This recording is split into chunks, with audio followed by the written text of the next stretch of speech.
Magsiluhod po tayong lahat bilang paggalang sa ating banal na Espiritu na dumadaloy sa ating Apo Kunching.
Sumainyo ang kapayapaan. Kay buti ng Ama, kay dakila niya, lahat ng kaparaanan binabahagi niya. Kung paano mabubuksan, makakaunawa ang mga anak niya, tuwirang nilalayo niyang mapaabot sa kanila. Binahaging lubusan, anak na minamahal, upang tupdin at gawin ang marapat kanino man. Kabanalang taglay niya, pinabatid na lubusan sa mga nagnanasa, magmimiting kamti nila. Halina kayo, mga minamahal ko, ang katotohanan ay tuwirang hanapin upang makalaya sa pagkaalipin.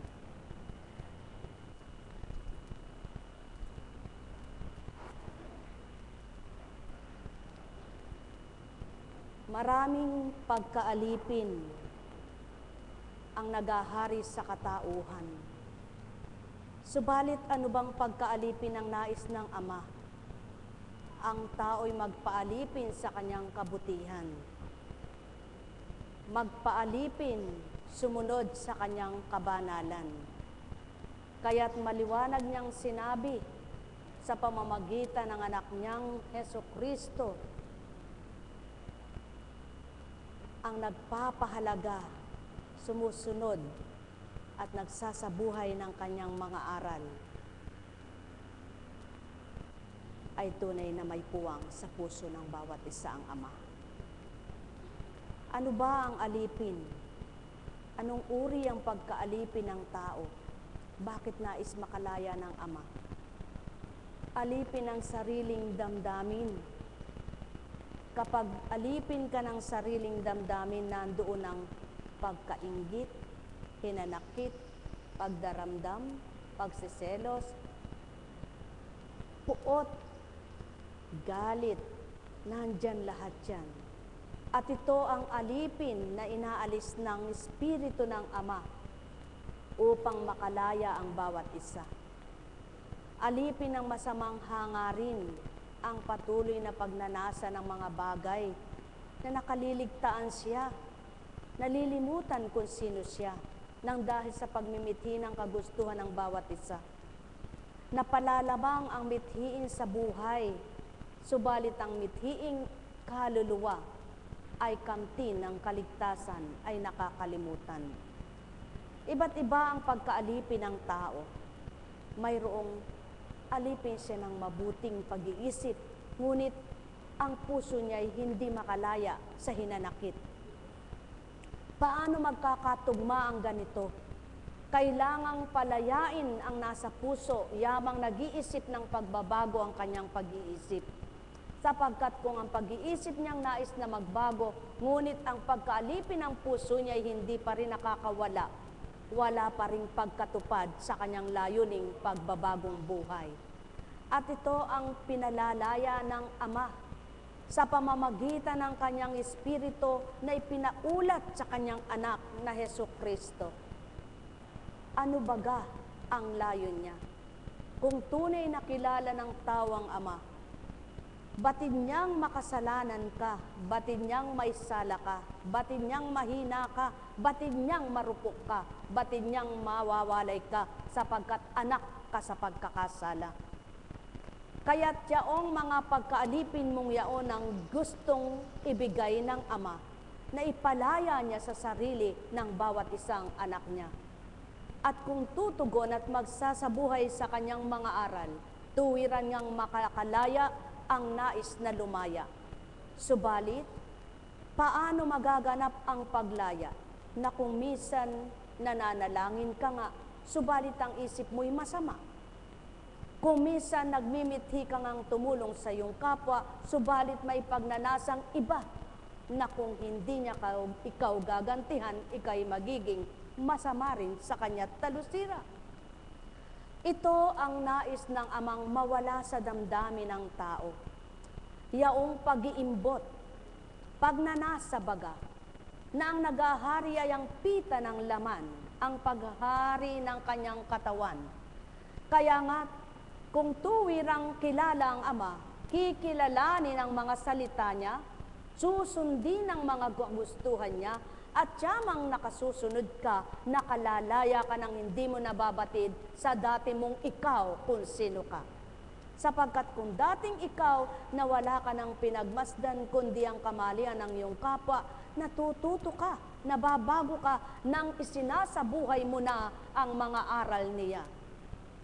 Na kung sino nang dati ka, mainggitin ka sa kapwa mo, wala ka nang hindi gusto sa lahat ng nakikita mo, gusto'y magkaroon ka rin ito. Nang pinag-aralan mo ang mga aral niya at naisabuhay mo, tinanggap ng puso mo na wala ang pagmimithi mo.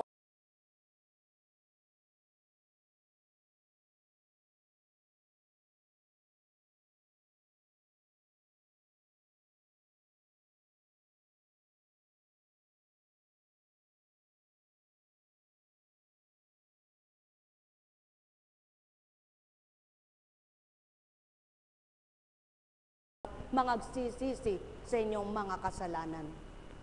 Sa makatwid, ang pinapatay ng Ama sa pamamagitan ng Espiritu niya, yaong pagkatao mong makasarili, yaong pagkatao mong walang batid kundi ang iyo at ganang sa iyo. At ang nais ng Ama, mabuhay ka para sa Kanya, hindi para sa iyong sarili. At nang mabuhay ka para sa Kanya, nabuhay din ang damdamin mo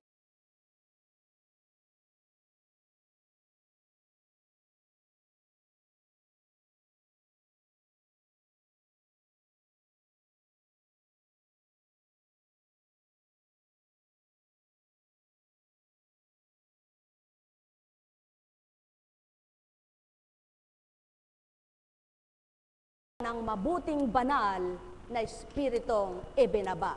Mga mahal, paano nga ito maunawaan ng ayaw tumanggap? Paano ito kakamtin ng malayo sa Ama? At malapit siya sa kagustuhan ng kanyang sarili? Kailangan mo munang kilalanin ang Ama mong minamahal na tinatawag mo't nagmamahal sa iyo upang maramdaman mo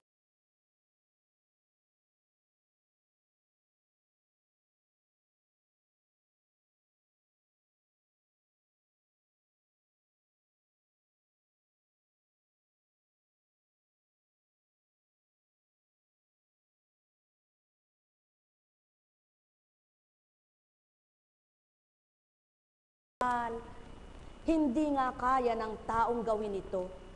Kaya nga't ibiniba ang Espiritong makagagawa nito. At kung mabubuhay at isisilang ka sa Espiritu Santo, sa Espiritu ng Ama, yaon ang patotoo at simula ng pagbabago. Kaya't ang tao'y nakalaya sa katotohanan ay nakakita, nakadama at naking ganap siya. Ang may pandinig ay nakarinig. Mahirap tutulan at labanan ang sariling kagustuhan. Lalo't aliping-alipin ang isip mo at damdamin. At hindi ka naghahari sa mabuting paghahari, sapagkat pinapatay ang mabuti ng mga pagnanasa ng iyong isip at damdamin.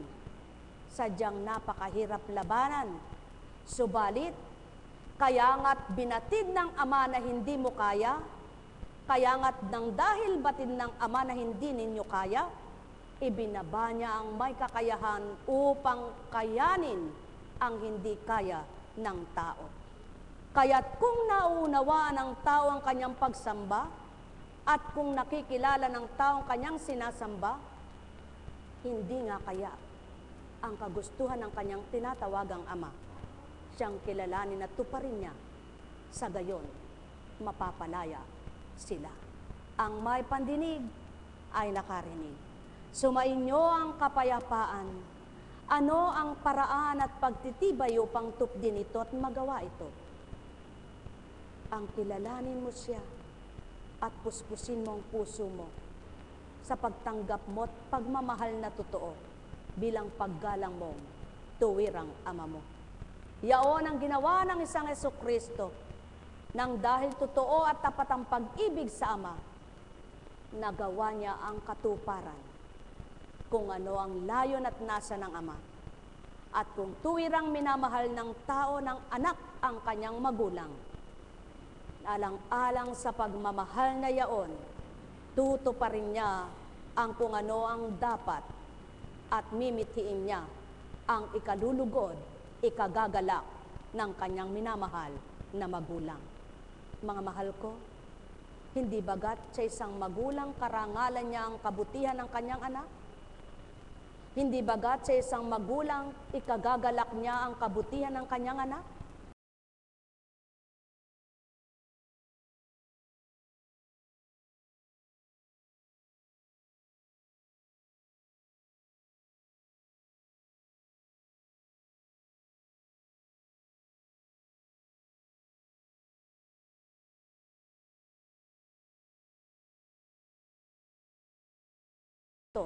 Tuwiran.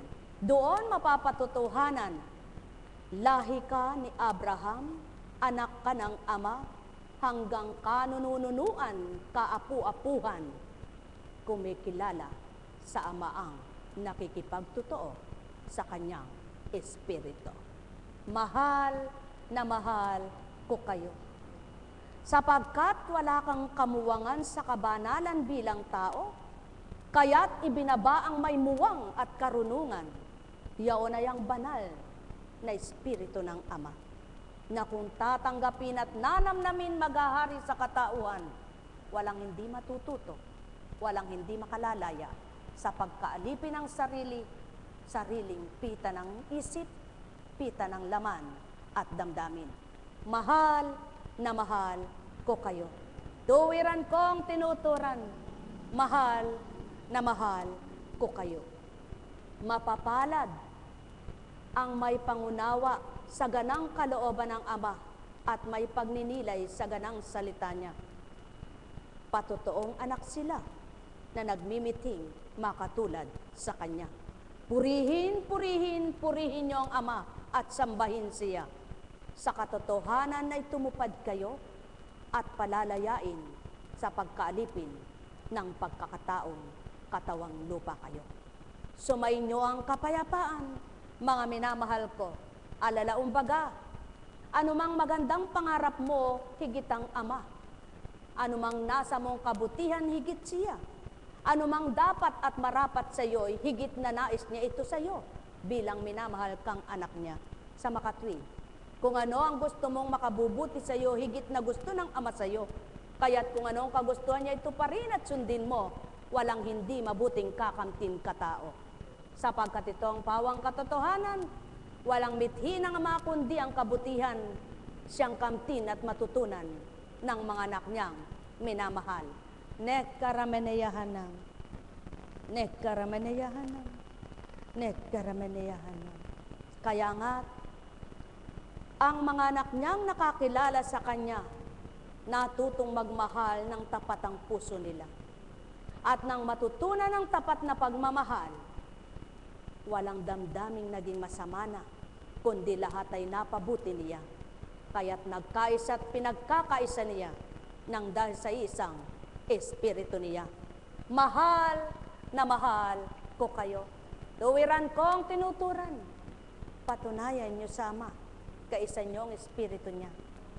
Patutuhanan niyo sa kanyang anak na nga niya kayo. Nekkarameneyahanan. Nekkarameneyahanan. Nekkarameneyahanan. Ama ko, ama ko, ama ko. Maliwanag ang katotohanan mo. Ang sinumang kumikilala sa iyo'y kinikilala ang mga aral mo. At ang bawat aral mong makabubuti sa bawat isa kung tutuparin ito, tuwirang kabutihan niya ang kakamti nila. Wala kang inadhika ni nilayon sa lupa na di magiging tama't marapat sa lahat, kundi lahat ng iyong nasa kagustuhan sa bawat isa, yaunayang matumpak ang buhay nila. May tuwid ang pagkakamali, magliwanag ang nadidimlan, ang kulang ay mapunuan, ang malabis ay kalusin, at ang kahinaan ay maging katatagan, at sa gayon, mapapatutuhanan niyang kaugnay kanila, yamang pinag-isa mo ang Espiritu mo ng katotohanan sa bawat isa, naramdaman kung sino ka at kinilala kung ano ka, at natawag kang ama ng mga anak na nakakilala. Nekkarameneyahanam, nekkarameneyahanam, nekkarameneyahanam. Buhay po ba ang Diyos? Buhay po ba ang Diyos? Halimbawa, sabi nga, paano ba pinakikilala ang produkto ng isang tao? Kinokomersyal niya, no? Ang Panginoong Jesucristo'y hambing sa nagkomersyal sa kagustuhan ng Ama at kung sino ang Ama. Subalit, hindi siya nagpatalastas, kundi nagsabuhay siya. Buhay ba ang Ama? Kaya't ang maliwanag na tumutotoo at nakakilala sa tunay na Ama, naramdaman kung ano ang taglay ng anak na ibinaba niya sa makatwid. Kung tunay nang tumatawag ang tao na Panginoong Jesucristo at kinikilalang anak ng Diyos Ama, matututunan ng mga aral at isa sa buhay ang mga inaral na tinanggap nila. Magandang umaga sa gabing ito, mga mahal ko. Buhay ba ang Ama? Buhay ba ang Ama? Katotohanang katotohanan, kahit na sinong tao, nakikilala ang kanyang pagkatao sa pagluwat na pagkikilalanan ninyo, di ba ga? Yun lamang ang pagkakaiba ng tao at ng Ama. Ang Ama mula pagkasanggol mo, nandun ka palang dugo sa sinapupunan ng iyong ina, kilala ka na niya. Alam niya kung babae kang lalabas o lalaki. Alam niya kung anong magiging pag-uugali mo, kaya't nakahanda na siyang magbaba ng para sa kaangkop na mga anak niya kung anong dapat baguhin sa kanila. Kaya't may handa siyang mga salita, may mga aral siyang nakaangkop sa bawat anak niya dito sa lupa. Kaya't kung matututunan lamang ng tao ang kanyang mga aral at ang kanyang mabuting balita, wala ngang hindi matatama sa mabuti niyang gawa. Mga mahal, ang may pandinig ay nakarinig. Buhay nga ba ang Ama? Buhay nga ba ang Ama? Kaya, mahal mo ba ang Ama? Paano mo ba siya minamahal? Nagmamadali ka ba sa hinihiling mo sa Kanya? Nagdaramdam ka ba kung di ka pa pinagbibigyan? Kumakalimot ka ba sa Kanya sa marami mong bagay na ginagawa? Naalala mo lang ba siya kapag may hihilingin ka? Tinatawagan mo lang ba siya kapag naalala mo siya? O, ang anak man sa lupa, kapag kamanak na kanyang maalala magulang niya, nalilimutan kung ano na pangalan niya. Buhay ba ang Ama? Buhay ba ang Ama? Kaya, halina kayo mga mahal ko, wala pang taong tumuklas sa karunungan ng Ama na hindi natuto sa Kanya. At wala pang tumanggap ng kanyang espiritong totoo na hindi nagliwanag ang madilim na isip niya. Kaya't kung totoong siya ang tinatawagan at siya ang tinanggap, malabong hindi nagbago ang tao. Kaya ang taong di nagbabago, hindi totoong siya ang kinilala. Buhay ba ang Ama? Marupok, mahina ang tao.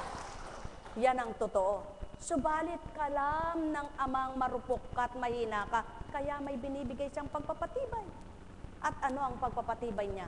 Ang mga salita niyang kung pag-aaralan mo at natutunan mo, gawin mong isabuhay. Doon, hindi mo namamalayan, tumitibay ang isip mo at nagliliwanag sa pagkakasalay, nalilihis, kaanak niya. Magandang gabi, sabi ng tao. Subalit, sa wika ng Espiritu, magandang umaga sa gabing ito. Ulit-ulitin, magandang umaga, magandang umaga, magandang umaga. Kung dilim naman ang isip mo, walang umaga sa iyo. Kaya mga mahal, naway magliwanag ang madilim at ang madilim ay patuloy na liwanagan. Maliwanag po ba ang lahat? O madilim pa rin ang pangunawa? Kung hindi pa rin maabot, magtanong ka kay Tulp.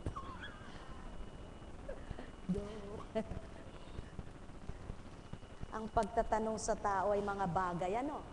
Subalit pang kabanalan kung kanino ka magtatanong, kanino baga? Pag tinanong mo sa tao ang kabanalan, sasagot siya iyo, ay wala, hindi niya alam.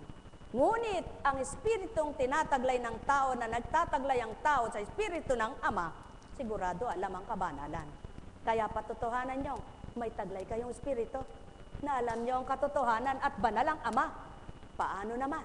Isabuhay niyo. Alam kong may magagawa ang Ama.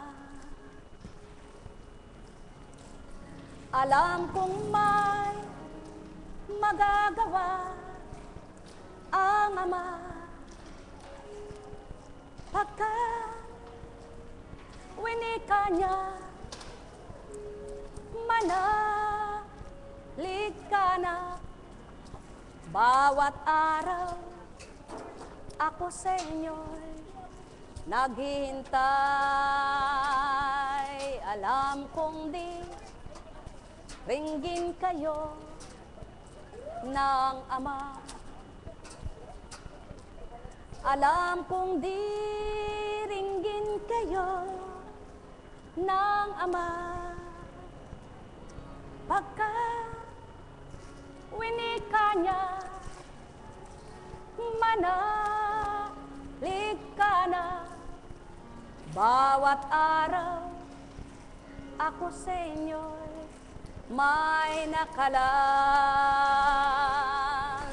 Mayroong magandang mangyayari sa inyo. Aking mga minamahal, mayroong magandang mangyayari sa inyo. Manalig umang